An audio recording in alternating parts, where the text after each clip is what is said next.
Hello, and thanks again for joining us. Employees at a Plymouth restaurant are rallying around one of their coworkers who's fighting for his life. He's just pretty much the reason why we have such a well-oiled machine in the back of the house. He's amazing with all of our staff, just a very calm, loving human being. Sarah Hellman is talking about Sal Quiros, the kitchen manager at Northern Taphouse in Plymouth. Sal was diagnosed with colon cancer earlier this summer and is currently undergoing a 6-month-long treatment program. To make matters worse, Sal recently lost his wife to a different health issue. To help Sal and his 15-year-old son through this ordeal, the staff at Northern Taphouse have launched several fundraising campaigns to help the family pay for treatment and other living expenses. He's just a fantastic individual, super kind-hearted, and he's the reason that we have. If you love the food and you love the service here, he is the reason behind that, and we want him to come back as soon as possible. The Northern Taphouse employees created a GoFundMe page to raise money for Sal's various expenses. If you'd like to help, we have a link at ccxmedia.org. Golden Valley-based General Mills announced a major expansion this week. The food company is planning a $54 million expansion near its Golden Valley headquarters. General Mills announced it will expand its James Ford Bell Technical Center by adding a new 35,000 square foot wing to the building. It's a 20% increase in the building's size. About 1,000 employees work there now. The company calls it a critical step to ensure it's at the forefront of innovation. The expansion will help in the development of new food offerings. The new space is scheduled to open in the fall of 2027. As we know all too well, road construction season is not over. MnDOT currently has dozens of active projects, including one on Highway 55 in Golden Valley. Delaney Cleveland has more on the project that is testing the patience of drivers and businesses.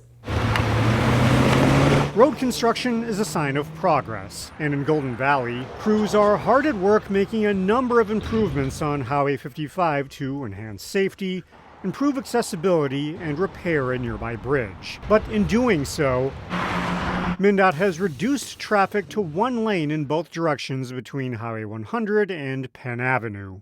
It's frustrating. Brittany Bauman is with the Animal Humane Society, and since construction began in July, she says the project has created a number of issues. Yeah, so there's a literal barrier right now between Animal Humane Society and the public on Highway 55. The shelter only has one access point on Meadow Lane, making it difficult for people trying to get in or out, depending on the time of day. If you're coming from Highway 100 going eastbound to try to get to Animal Humane Society, you actually have to drive all the way into Minneapolis and kind of take a U-turn at Penn Avenue in order to get in here. When folks leave, they can only turn west onto 55. During rush hour, it creates a backup on Meadow Lane. So we know that folks are waiting between 45 minutes to an hour to get out of our parking lot in order just to make it up to that intersection right up there. Bauman says foot traffic at the Animal Humane Society was down 7% during the month of July. That's impacting, we think, our overall adoptions, and of course that hurts our budget as well. MnDOT wasn't available for an interview, but a spokesperson said in an email that MnDOT understands the disruption that comes from construction and appreciate the public's patience as we work to maintain and improve our infrastructure. MnDOT also says they've worked to address access and safety concerns, and they've met with Golden Valley officials to ensure emergency access during weekend closures. In the meantime,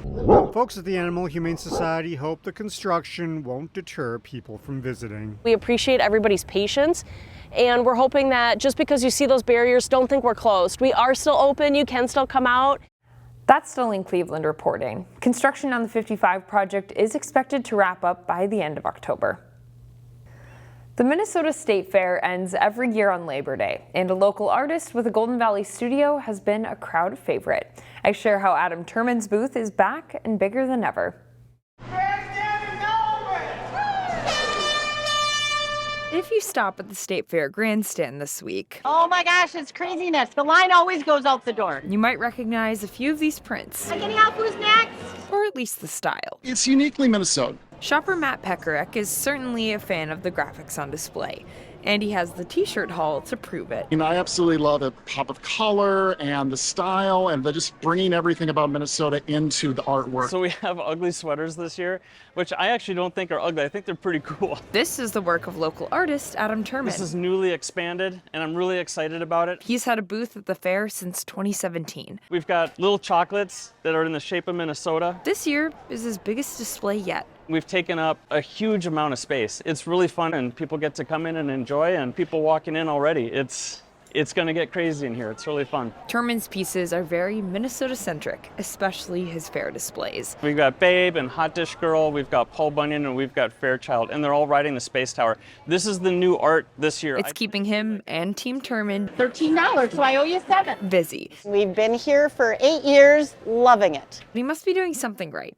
The customers keep coming back. Just a quintessential part of the state fair. You know, Adam's become a fixture, kind of like Martha's Cookies or cheese curds. Preliminary numbers show Minnesota State Fair attendance has been higher this year than in recent years. Nice weather has played a role in that. Finally, as students head back to school, a new exhibit at North Hennepin Community College celebrates the work of students and established artists. The New Voices, New Visions fine art collection has paintings, drawings, and more from 6 established artists and 7 students. The college says it wanted to expand its collection with a focus on diversity. There's a reception for the exhibit coming up on September 11th, and the gallery is open through September 27th. We'll leave you with a look at the exhibit.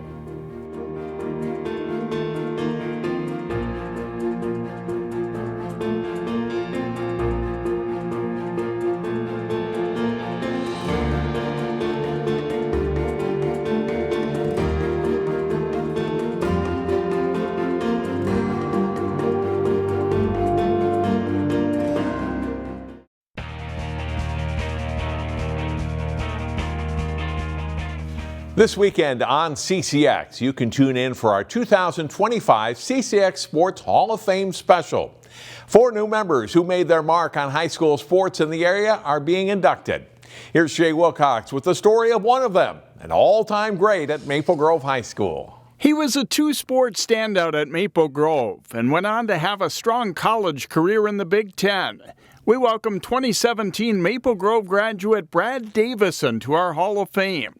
It's a great honor. It brings back such great memories of high school sports and high school relationships and just all the memories that come with playing high school sports. I think about the people. The wins and losses are great, but really I just think about the people.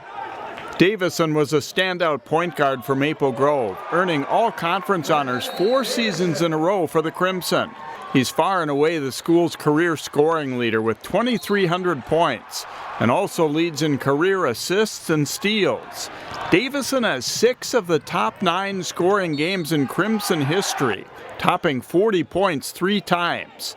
Skill-wise, he's near the top for anyone in the Northwest Suburbs, but his coach remembers other things more than Brad's ability. Number one, he's the ultimate leader. I think we've had, in the time I've been at Maple Grove in basketball, 2 kids who've been voted captain as sophomores, and he was one of them, which is a pretty special thing to be voted by upperclassmen to be a captain of a team. He just brought the positive energy and leadership. And the second thing that I think separated him is he was an ultimate competitor. Hated to lose every day in practice, regardless of what day of the week it was or who we were playing next. Always had the same mindset, same attitude to compete not only against himself but against his opponents. Though it was his second sport, Davison excelled as a quarterback in Maple Grove's strong football program too. He's the Crimson career leader in passing yards, completions, and touchdown passes. As a senior, Davison earned first-team All-State honors and was Star Tribune Metro Player of the Year after throwing for 2,418 yards and 23 touchdowns and rushing for another 15 scores. Not bad for a basketball kid, huh? Basketball had my heart at a really young age. I grew up in a basketball family. Both my parents played in college and were coaches growing up, and then both my sisters went on to play Division I basketball at Northern Iowa. So I grew up in the gym. So I loved basketball all the way up For me, football, I really started to fall in love with it when I got to high school. And I think that's a great credit to Coach Lombardi, who was my coach, and to the upperclassmen that I got to play with when I was a freshman and sophomore. The best little anecdote I could tell, my dad was a lifetime football coach, and we just played a game, and the game was over, and Brad had a huge game, and he was the star, and he went, and there was one of my managers at the time was struggling with the chains, putting the chains away. She was like fumbling them and this and that, and everybody's talking after the game, and Brad on his own with nobody watching went over and helped her and carried all the chains into the thing. And my dad looked at me and goes, "That kid is a good kid." He was such a good teammate in the way he went in there, and he had good teammates around him. And I think he liked football because it was kind of his off the radar sport, so it let him, that was kind of his identity in high school. It was a chance for him to get away a little bit. While many were convinced Davison could be a big-time college quarterback, basketball won out. He headed east to Madison, Wisconsin for a memorable and occasionally notorious 5-year college career. 5 best years of my life were spent at the University of Wisconsin. So many great memories, a lot of highs and a lot of lows, but I truly believe that those hills and valleys made the experience all that it was meant to be. Shaped me into the man I am today, has created me into the basketball player I continue to still be able to play at this level. And again, the people. You can watch the rest of the Brad Davison story and the rest of the class of 2025 this weekend on CCX1 or online at ccxmedia.org. Find more prep sports games and highlights at ccxmedia.org and follow us on social media.